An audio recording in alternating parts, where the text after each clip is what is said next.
The biggest news of the last month has been the COVID-19 pandemic. It's changed the way all of us have lived our lives, and that includes the people and organizations we've covered on this show. We've checked in with some of them to find out how they're adapting to our new normal. We introduced you to Illinois International Port District Executive Director Clayton Harris III in April of 2019. We're the greatest multimodal facility in North America. Trains, trucks, freighters, and barges all bring cargo into and out of the port. But in a pandemic, all that coming and going could spread infection. That's something the port is taking steps to prevent. Everybody who comes onto the facility, and I have a couple of them here, must wear a face mask.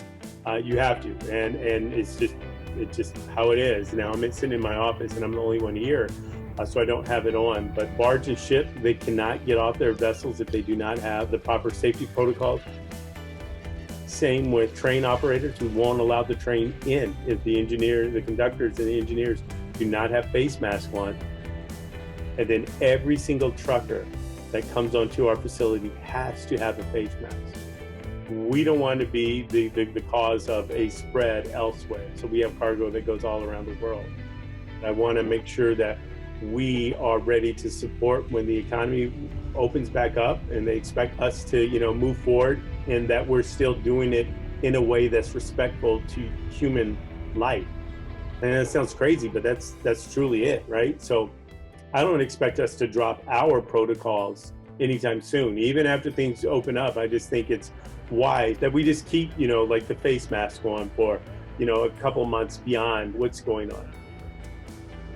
We want to make sure that we're doing everything possible to keep people healthy and safe. Jason Hran is the Director of Communications and Marketing at the Duluth Seaway Port Authority, where early this year there was minimal ice cover, allowing the shipping season to get off to a good start at the Port of Duluth Superior. Iron ore was moving well, there was a bit of coal moving, and grain was moving especially well to start the season. And grain has continued to move especially well throughout the course of March and April as we do our part to feed not only North America, but the world. As the pandemic and stay-at-home orders took hold, though, iron ore and coal declined.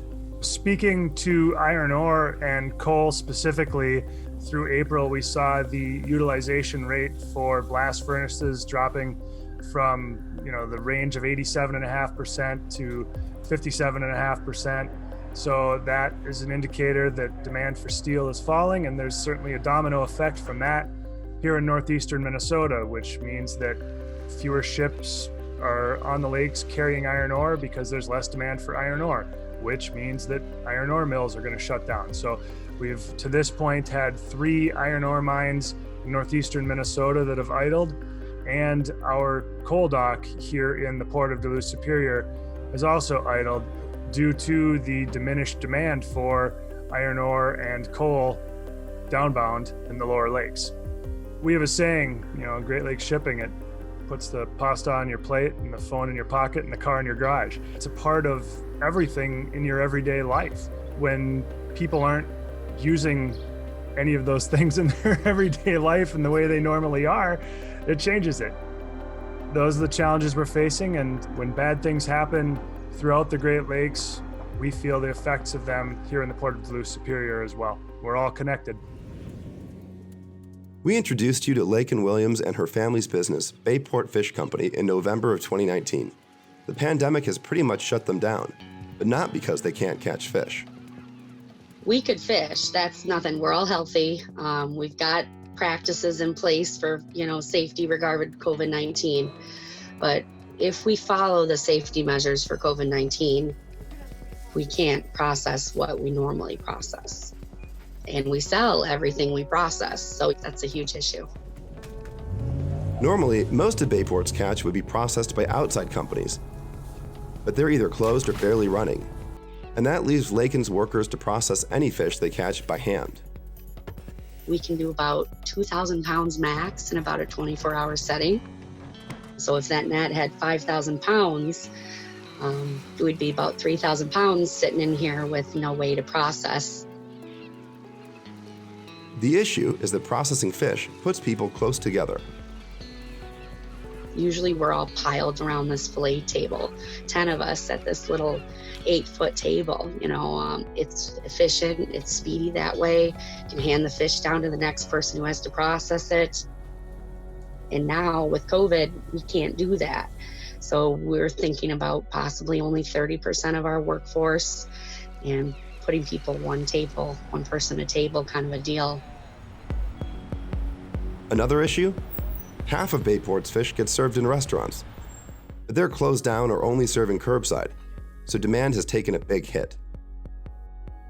For the future, we're trying to come up with a plan to only set one net in an area we think will get right around what we need. We can set 10 nets. That's the sad point. But do I think I can sell 6,000 pounds of fish right now? Absolutely not. Dave Lawrence is the Vice President of Travel Michigan and the Chair of Great Lakes USA, which markets the Great Lakes states to overseas travelers. He foresees Great Lakes residents vacationing within the region this summer. I'm actually quite positive that the leisure sector for travel in our area is going to rebound relatively quickly.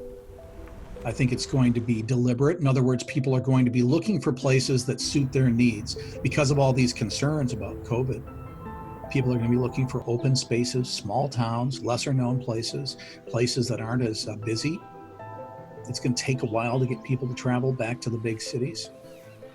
But areas like our states are going to really be able to retain a lot of our in-state travelers who aren't going to be taking that bucket list flight to Europe this year. They're just not going to. They're going to put that off.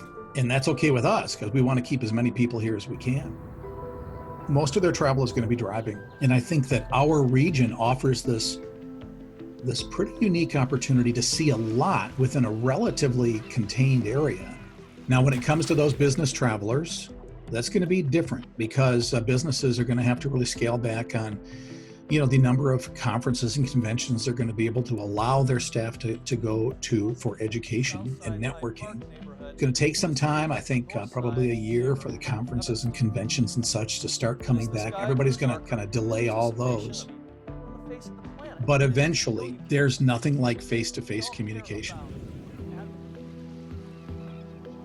And what about the growing Great Lakes cruise industry? In August of 2019, we introduced you to Stephen Burnett, Executive Director of the Great Lakes Cruising Coalition and Cruise Ontario. He still sees a bright future for the Great Lakes cruise industry. Some 2020 cruises have been canceled, but operators are still holding out hope. The cruise lines are canceling progressively at the moment. They're not wiping out the whole season. They're very sensibly approaching their season in a very measured way and canceling the spring, of course, and the early part of the summer. It's really anyone's guess at the moment whether they can salvage the season.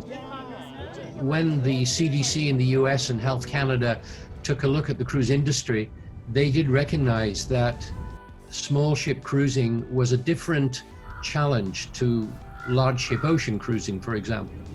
When I asked why, I was told that is based on the ability of health departments to handle an outbreak. And obviously handling an outbreak is more challenging on a huge 5,000 passenger ocean ship than it is on a small ship in the Great Lakes. But at the end of the day, this is not an economic decision. It will be a decision taken by our health authorities. At Great Lakes Now, we aim to cover the Great Lakes region and the people who live here, like you.